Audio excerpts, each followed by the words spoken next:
ከገነት በተሰደደ ጊዜ የአዳም ተስፋው አንቺ ነሽ። በግፍ የተገደለ የአቤል የዋቱ አንቺ ነሽ። የሴት ቸርነት አንቺ ነሽ። የሄኖክም ስራዎቹ ከክፉ ጥፋት የዳንባት የኖህ መርከብ የሴም ቡራክ የውድል ፈንታውም አንቺ ነሽ። የአብርሃም እንግድነት የይስሐቅ መዓዛ የያዕቆብ መሰላል አንቺ ነሽ። ዮሴፍንም የምታረጋጊው አንቺ ነሽ። የሙሴ ጽላት ጳጦስ የተባለች የሲና ሕዝብ በካህን አሮን ልብስ የነበረች ጸናጽል ዳግመኛም የበቀለችና የአበበች ያፈራችን በትር አንቺ ነሽ።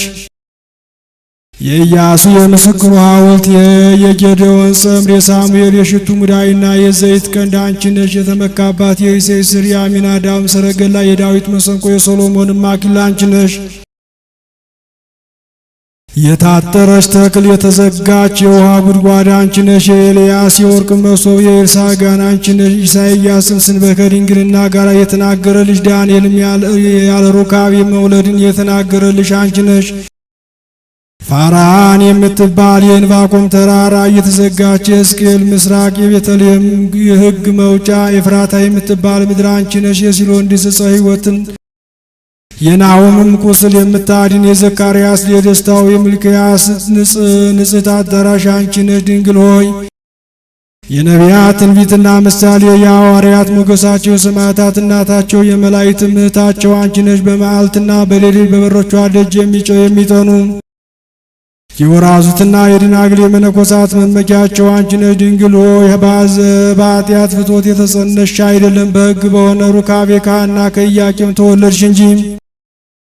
ድንግል ሆይ አንገታቸው እንደሚያገዝፉ እንደ ዕብራውያን ሴቶች ልጆች በዋዛ ያደግሽ አይደለሽም፣ በንጽሕና በቅድስና በቤተ መቅደስ ኖርሽ እንጂ።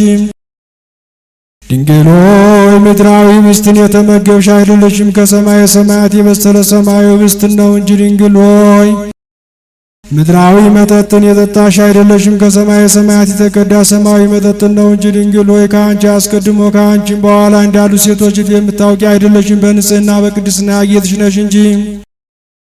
ድንግል ሆይ የሚያታልሉ ጎልማሶች ያረጋጉሽ አይደለሽም፣ የሰማይ መላእክት ጎበኙሽ እንጂ። እንደተነገረ ካህናትና የካህናት አለቆች አመሰገኑሽ እንጂ። ድንግል ሆይ ለዮሴፍ የታጨሽ ለመገናኘት አይደለም፣ ንጹሕ ሆኖ ሊጠብቅሽ ነው እንጂ።